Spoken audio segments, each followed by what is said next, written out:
Acercándose uno a la doctrina del gran padre de la Iglesia, Agustín, se percibe casi inmediatamente la importancia que tiene para él la unidad, la comunión, la concordia. Diversas maneras de expresar esa búsqueda constante de la unidad. En el texto del Sermón 57 se indica el deseo de Jesús, el Hijo único de Dios, de no estar solo. El Hijo único se dignó tener hermanos. Teníamos padre y madre en la tierra, escribe Agustín, para nacer a las fatigas y a la muerte. Hemos encontrado otros padres de quienes nacer para la vida eterna. Dios como Padre y la Iglesia como Madre. Pensemos, amadísimos, de quién comenzamos a ser hijos y vivamos cual conviene a quienes tienen tal Padre. La convicción de ser miembros de la Iglesia, teniendo a Dios como Padre y a la Iglesia como Madre, es lo que inspira a Agustín a buscar la unidad. La búsqueda de la unidad solo puede provenir de la conciencia clara y cierta de ser hijos de un mismo Padre, Dios, e hijos de una Madre, la Iglesia. Vivir como conviene a hijos del Padre impele a buscar la unidad con aquella pasión con que Agustín la buscó. Tratando de la creación del género humano, en De Civitate Dei, dice Agustín, Dios decidió la creación del género humano a partir de un solo hombre, para hacerle más patente a los hombres cuánto le agrada la unidad, incluso en la pluralidad. Agustín está convencido que en el deseo del Creador está la unidad de los seres humanos, como vocación original de todo hombre, como vocación primigenia y fundamental. Esa unidad a la que el Creador nos ha destinado solo es posible si somos conscientes de ser criaturas y estamos referidos al Creador. Solo desde Dios se entiende la unidad.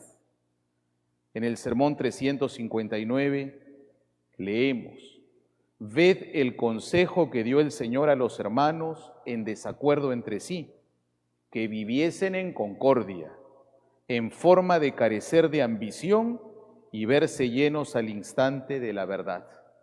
Tratemos, pues, de encontrar esa herencia. Mientras hablemos de la concordia entre hermanos aquí en la tierra, qué rara, qué sospechosa y qué difícil es. Hablemos de aquella concordia fraterna que debe ser y puede ser auténtica. Sean hermanos todos los cristianos, todos los fieles, los nacidos de Dios y de la Madre Iglesia por el Espíritu Santo. Sean hermanos. Posean también ellos la herencia que ha de ser entregada y no dividida, porque su herencia es el mismo Dios. Comenta Agustín cómo a veces entre hermanos, por la ambición, hay discordia buscando una herencia, no así entre los hijos de Dios y de la Iglesia, porque nuestra herencia es Dios, que no permite ambición alguna, porque todos podemos poseerlo. Cuando Dios es la herencia que anhelamos, cuando es a Él a quien amamos verdaderamente y a quien deseamos, cuando en Él creemos, es posible la unidad que se realiza como concordia entre los cristianos y también como amor al semejante que no es cristiano. Por eso dice Agustín en un sermón: buena cosa es la concordia entre hermanos, pero ved dónde. La concordia en Cristo, la concordia entre los hermanos. Y el amor al prójimo. ¿Qué hacer si aún no es hermano en Cristo? En cuanto hombre es nuestro prójimo. Ámale también a él para ganarle. Por tanto, si vives en concordia con tu hermano cristiano, también has de amar al prójimo, aun aquel con quien ahora no vives en concordia, puesto que aún no es hermano en Cristo, porque no ha renacido en Cristo ni conoce los sacramentos. Es un pagano, es un judío, pero es tu prójimo por ser hombre. Si le amas también a él, has entrado en otro amor, fruto de otro don. Y así en ti hay dos, la concordia entre los hermanos y el amor al prójimo. Agustín tiene claro que este amor propio del cristiano va más allá de un amor espontáneo y natural. Es el amor que viene de Dios. Desde el pensamiento de Agustín, la Iglesia solo puede concebirse como comunidad de hermanos que buscan la unidad querida por Dios, que se vive como concordia. Concordia, tener un mismo corazón, cor unum. Y dicha concordia es un don de Dios que hemos de suplicar. Pero no solo suplicar, sino también responder al don que recibimos siempre por medio del Espíritu. Y esa concordia entre cristianos se expande como amor al prójimo, al que no es cristiano, pero desde Jesús. Por eso toda concordia, toda unión, toda unidad que Agustín invita a buscar es en Cristo. En Cristo por el Espíritu. Y conduce al perfeccionamiento de la vida de fe, que en la relación con los hermanos se perfecciona, la fe se consolida, madura progresivamente, mantiene en un estado de conversión permanente, teniendo fijo el ideal fraterno. La vocación originaria a la unidad entre todos los seres humanos tiene que encontrar formas de realización. El ideal es claro, unidos por ser hijos de un mismo Padre y de la Madre Iglesia, pero hay que encontrar las formas de esa unidad. Para esto sirve la regla de Agustín, ese instrumento valioso que si bien lo escribió para los monjes de Tagaste, luego la han adoptado muchas órdenes y congregaciones religiosas en la Iglesia a lo largo de todo el tiempo, pero que más allá de su finalidad inmediata, traspasándola, las enseñanzas de la regla pueden cimentar el camino de todo cristiano. Inspirado en el mandamiento del amor principal a Dios y al prójimo, y en el ideal cristiano propuesto en los Hechos de los Apóstoles, San Agustín invita a habitar unánimes en la casa y a tener una sola alma y un solo corazón en camino hacia Dios, deseando la unidad, motivo del congregarse. Consecuencia de ese deseo de unidad, Agustín propone la regulación de toda ambición, no considerando nada como propio, sino teniendo todo en común, siendo el prior quien distribuya conforme a la necesidad de cada cual. Pero no basta la buena voluntad y los buenos propósitos para realizar esto. Solamente se puede tener una sola alma y un solo corazón, in Deum, en Dios, desde Dios. El texto de los Hechos de los Apóstoles, en 4:32, nos habla de un solo corazón y una sola alma. Solo Agustín añade a esto in Deum, un solo corazón y una sola alma desde Dios. Porque la caridad de Dios derramada en nuestros corazones, mediante el Espíritu Santo que nos ha sido dado, hace de muchas almas una sola alma, y de muchos corazones hace un solo corazón. Tractatus in Joannem. El control de la ambición y del orgullo, que acecha incluso a las obras buenas para hacer que perezcan, hay que controlarlo. Ambición y orgullo, porque el orgullo, señala en la regla 1:8, acecha hasta las obras buenas para hacer que perezcan. Por eso, desde Dios, desde el Espíritu, muriendo a uno mismo, superando toda ambición y todo orgullo, es posible vivir todos en unidad de alma y corazón, honrando los unos en los otros a Dios, honrando los unos en los otros a Dios, sabiendo descubrir en el hermano un templo del Espíritu. Esta es la búsqueda de unidad que Agustín propone, buscando en el otro al templo de Dios. Por eso la referencia primera a Dios es la condición de posibilidad para vivir la unidad. No hay una unidad si no estamos referidos a Dios. Vivida desde Dios, la unidad que lleva a compartir bienes, a mirar en el hermano un templo de Dios, a preocuparse por su bien, también lleva a corregirle fraternalmente, como enseña la regla, y a perdonar, ya que en cristiano el perdón pedido y otorgado es signo auténtico de amor. Quizá uno de los elementos fundamentales del amor cristiano es el amor incluso al enemigo, y como condición real, el amor que pide perdón y que perdona. Enseña Agustín en la regla capítulo 4, 41, no mantengan disputas y termínenlas cuanto antes para evitar que la ira desemboque en odio, convierta en viga una paja y haga homicida al alma. Pues así leen, el que odia a su hermano es un homicida. La posibilidad de esta unidad en Dios, que San Agustín invita a buscar y a vivir, hay que buscarla en la fuerza de Dios. No es una unidad para la que solo necesitamos de buena voluntad, de buenos deseos, ni de estrategias solo humanas, psicológicas o sociológicas. Esta unidad brota de la Eucaristía, sacramento de piedad, signo de unidad, vínculo de caridad, como se ha cantado hoy. El Santo Obispo explica la importancia de amar hasta dar la vida. Nadie tiene mayor amor que este, que aquel que entrega su alma por sus amigos.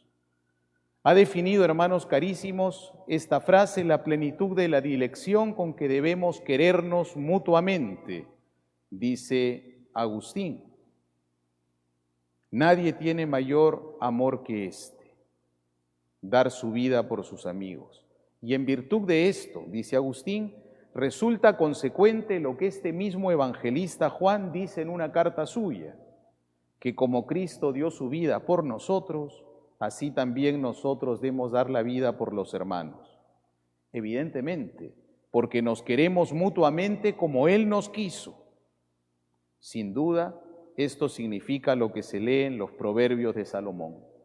Si te sentares a cenar a la mesa del poderoso, tras reflexionar, entiende lo que se te sirve y echa tu mano así, sabedor de que tú has de preparar algo igual. Y a partir de ese texto de los Proverbios, continúa Agustín en el tratado sobre San Juan, dice, ¿y cuál es la mesa del poderoso, sino esa de la que se toman el cuerpo y la sangre de aquel que entregó su vida por nosotros? ¿Y qué significa sentarse a esa mesa, sino acercarse humildemente? ¿Y qué significa considerar y entender lo que se te sirve, sino pensar en la gracia que se te entrega? ¿Y qué significa echar la mano, de forma que sepas que es preciso que tú prepares algo igual, sino lo que ya he dicho, que como Cristo entregó su vida, así también nosotros debemos entregar la vida por los hermanos? En efecto, como asevera también el apóstol Pedro, Cristo padeció por nosotros para dejarnos un ejemplo, a fin de que sigamos sus huellas. Eso significa preparar algo igual. La Eucaristía, mis hermanos, compromete a vivir según lo vivido, según lo que comemos, según aquello que enseñó Jesús. La Eucaristía es la escuela donde aprendemos a vivir en unidad, imitando al Maestro que entrega la vida. La unidad cristiana es la que brota de aquel que entrega la vida por los amigos. Por eso dirá Agustín otra vez en el tratado sobre el Evangelio de Juan, amémonos pues unos a otros como nos amó Cristo, que se entregó por nosotros, porque nadie tiene amor más grande que el que da la vida por los amigos. Imitémoslo con piadosa sumisión y no presumamos atrevidamente compararnos con él. Y citando a San Pablo, dirá luego San Agustín, somos muchos, un solo pan, un solo cuerpo. Oh, qué misterio de amor y qué signo de unidad y qué vínculo de caridad. La unidad querida por Jesús que hemos recordado hoy en el Evangelio que se ha leído durante esta novena es posible gracias a la Pascua. La Pascua de Jesús hace posible la unidad de Jesús. La Pascua que nos hace hombres nuevos hace posible la unidad que quiere Jesús, porque la Pascua hace posible el envío del Espíritu que genera unidad, y la Pascua hace efectivo el don del sacramento instituido por Jesucristo en la cena, que actualiza la Pascua en el tiempo de la Iglesia. Por eso es importante acudir al sacramento de la unidad, la Eucaristía, y recibirlo con la certeza de lo que éste significa. Conviene oír otra vez al Santo Obispo. Si quieres saber lo que es el cuerpo de Cristo, escucha al apóstol y ve lo que dice a los fieles. Ustedes son el cuerpo de Cristo y sus miembros. Si pues ustedes son eso, lo que está sobre la Santa Mesa es un símbolo de ustedes mismos. Y lo que reciben es nuestro mismo emblema. Ustedes mismos lo refrendan al responder amén. Así es. Sean, pues, miembros de Cristo para responder con verdad amén. Recuerden que un mismo pan no se haya formado de un solo grano, sino de muchos. Cuando ustedes recibieron los exorcismos, estaban a modo de hablar bajo la rueda del molino. Cuando recibieron el bautismo, se trocaron más bien como en la pasta, y los coció de alguna manera el fuego del Espíritu Santo. Sean lo que ven y reciban lo que son. Quien recibe el misterio de unidad y no tiene el vínculo de la paz, no recibe un misterio que le aproveche, sino un sacramento que lo condena. En esta preparación a la fiesta de San Agustín, pidamos la intercesión de este Santo Padre. Pidámosle nos conceda recordar cada día la importancia de la unidad. En este momento de nuestra historia, qué importante es el testimonio de la unidad. Qué importante es realizar el deseo de Jesús, que todos sean uno para que el mundo crea. Pero recordemos que esta unidad, como nos enseña Agustín, solo proviene cuando somos conscientes que somos hijos de un mismo Padre, Dios, y de una misma Madre, la Iglesia. Y se realiza cuando acudimos a la mesa eucarística, a ese verdadero signo e instrumento de unidad que es unirnos a Cristo que se dona por nosotros para aprender a hacernos don para los demás, generando la auténtica unidad. San Agustín interceda por nosotros.